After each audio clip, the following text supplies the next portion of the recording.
का गांव में एक ढाबा था। रामू सुबह जल्दी उठकर ढाबे पर आता और खाने की सारी तैयारियां कर लेता। रामू के हाथों में स्वाद तो था, मगर शायद किस्मत में पैसा नहीं था। इसलिए काफी मेहनत के बाद भी उसके ढाबे पर कोई खाने नहीं आता था। अरे रामू भाई, इस तरह तुम उदास क्यों बैठे हो? किसी ने तुम्हारी भैंस चोरी कर ली क्या? क्या बताऊं रामू भाई, अपनी किस्मत पर रो रहा हूँ। वैसे तुम बताओ, तुम्हारी सवारी किधर को चली? आज गांव में क्रिकेट टूर्नामेंट होने वाला है, बस वही देखने जा रहा हूँ। चलो तुम भी साथ चलो, बड़ा मजा आएगा। नहीं भाई, तुम चले जाओ, मैं इस तरह दुकान खाली छोड़कर नहीं जा सकता। अरे बोल तो ऐसे रहे हो जैसे तुम्हारी दुकानों पर ग्राहकों की लाइन लगी रहती है।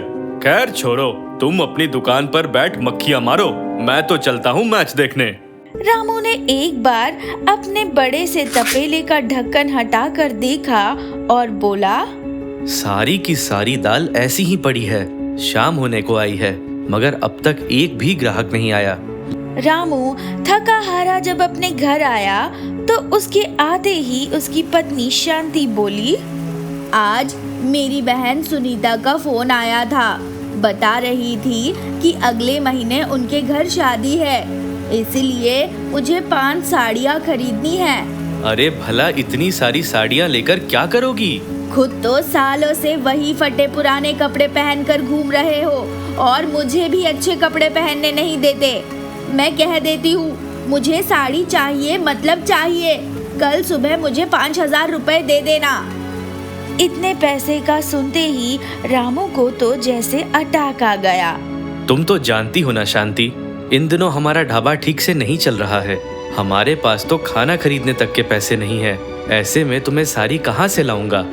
मैंने भी किस फटीचर आदमी से शादी कर ली, इसके घर आकर तो मेरी किस्मत ही फूट गई। रामू उदास हो गया। वो बिना खाना खाए ही सीधा बिस्तर पर लेट गया। कुछ ही देर में उसकी आंख लग गई। माँ, दिन ब दिन मेरी परेशानियाँ बढ़ती जा रही है। काश कि तुम यहाँ मेरे पास होती। मुझे पूरा यकीन है, अगर तुम यहाँ होती तो मुझे इस परेशानी से बाहर निकाल ही लेती। इतना कहकर रामू की आंखों में आंसू आ गए। वो अपनी माँ को याद कर रहा था कि तभी उसने कुछ आवाज सुनी। उसने नजरें ऊपर कर देखा तो चौंक गया। अरे ये तस्वीर अपने आप कैसे हिल रही है? अचानक पूरे कमरे में तेज रोशनी सी फैल गई, इतनी तेज कि उसे देख रामू की आंखें चुंधिया गई और बस अगले ही पल रामू की माँ उसके सामने थी। माँ, तुम यहाँ मेरे सामने? क्या मैं कोई सपना देख रहा हूँ? मैं सचमुच तेरे सामने हूँ बेटा। माँ, मुझे तुम्हारी बहुत याद आती है। तुम्हारे जाने के बाद से कुछ ठीक नहीं चल रहा है। मैं सब जानती हूँ बेटा, और इसलिए मैं तेरी मदद करने के लिए आई हूँ। तू कल सुबह जाकर मेरी ये तस्वीर अपने ढाबे पर लगा देना। फोटो के ढाबे पर लगते ही तेरी सारी समस्या हल हो जाएगी बेटा। अचानक रामू की नींद खुल गई। उसने अपने साइड में देखा तो शांति खर्राटे मार सो रही थी। अच्छा, तो इसका मतलब माँ मेरी मदद करने के लिए सपने में आई थी। मैं वैसा ही करूँगा जैसे कि माँ ने कहा है। अगले दिन रामू ने ढाबे पर जाकर सबसे पहले अपनी माँ की फोटो लगाई। रामू बोला, चलो अब सबसे पहले आज का खाना तैयार कर लेता हूँ। रामू ने भी कहा ही था कि तभी अचानक से गैस ऑन हो गई। गैस को चालू देखते ही रामू हैरान हो गया। अरे ये गैस अपने आप कैसे चालू हो गई? रामू कुछ समझता कि एक कढ़ाई हवा में उड़ती हुई सीधे गैस पर जा पहुंची और टमाटर, प्याज, मिर्ची अपने आप उस कढ़ाई में गिरने लगे। रामू को अपनी आंखों पर यकीन ही नहीं हुआ।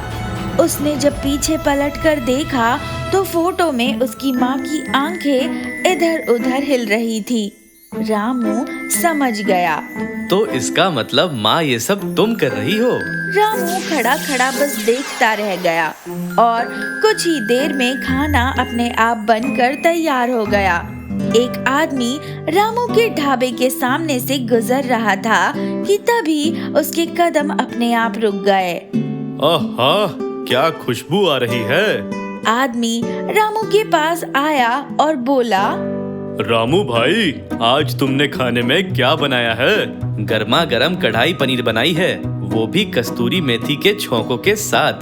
कहो तो अभी एक प्लेट लगा दूं?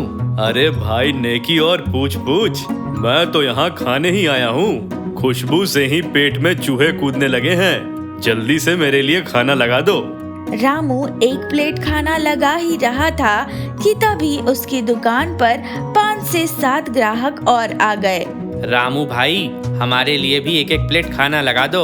हाँ भाई बिल्कुल, आप आराम से बैठिए, मैं अभी खाना लेकर आया। रामू की दुकान पर सालों बाद इस तरह की भीड़ थी।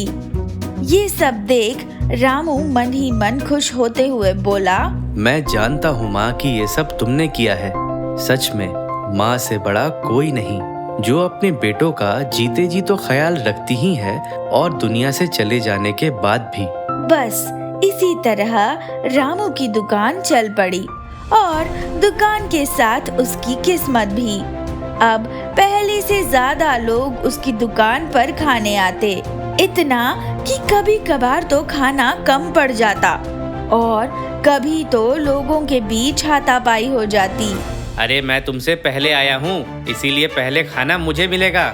लेकिन खाना मांगा पहले मैंने था, इसीलिए रामू मुझे पहले खाना देगा। मैंने कहा मुझे।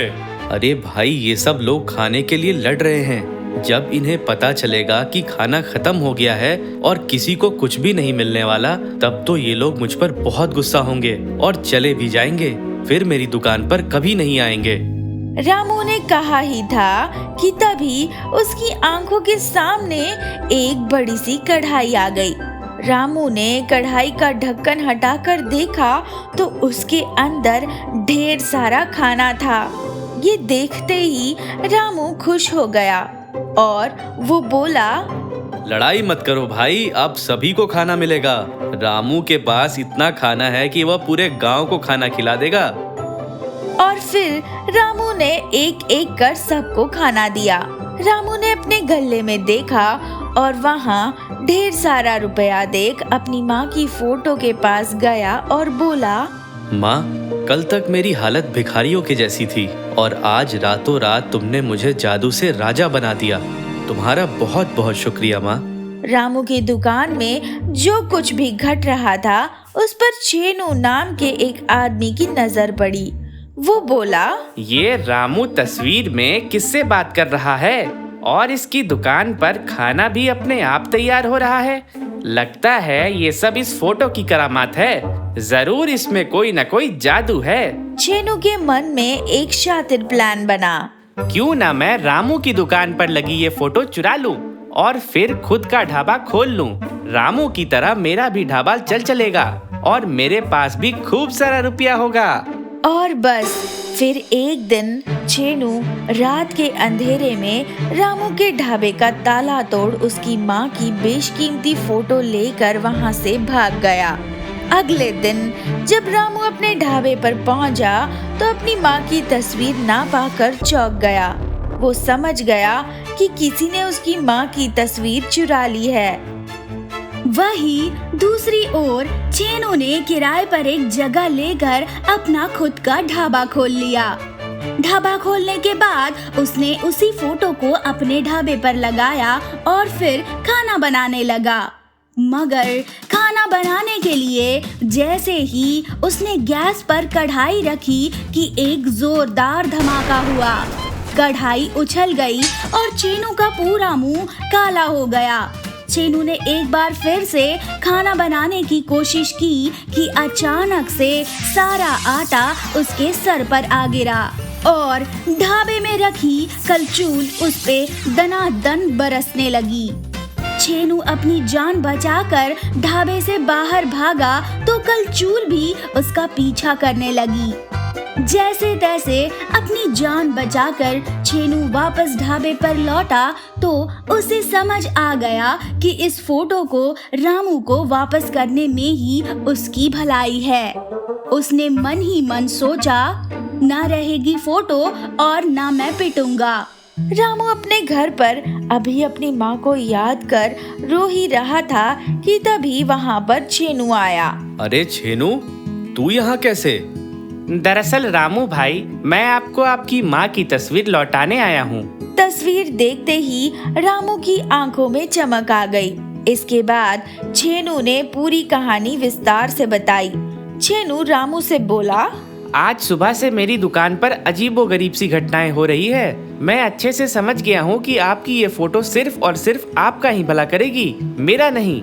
फोटो चुराकर किसी और की किस्मत नहीं चुराई जा सकती है। मुझे माफ कर देना रामू भाई। अपनी माँ की फोटो देख रामू बड़ा खुश हुआ। उसने छेनू को माफ कर दिया और बोला, अगर तुम्हें काम की जरूरत है तो कल से तुम मेरे दुकान पर आ सकते हो। वैसे भी दुकान पर मुझे एक आदमी की जरूरत है। तुम कल से मेरी दुकान पर आ जाना, बदले में मैं तुम्हें कुछ पैसे दे दिया करूँगा। ये सुनते ही छेनू ने रामू को गले लगा लिया।